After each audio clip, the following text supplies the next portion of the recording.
లక్ష్మీదేవి యొక్క అనుగ్రహము అన్న మాటకు అర్థం ఏమిటంటే కేవలం ఆవిడొక్క చూపు చూస్తుంది ప్రసన్నంగా.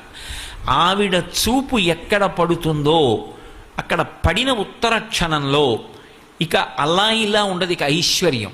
అది ఉత్సాహం కానివ్వండి, సంతోషం కానివ్వండి, పూనిక కానివ్వండి, అక్కడ ఉండేటటువంటి సంపద కానివ్వండి, అవన్నీ కూడా అంత పుష్కళత్వాన్ని పొందుతాయి, అంత సంతోషంగా ఉంటుంది.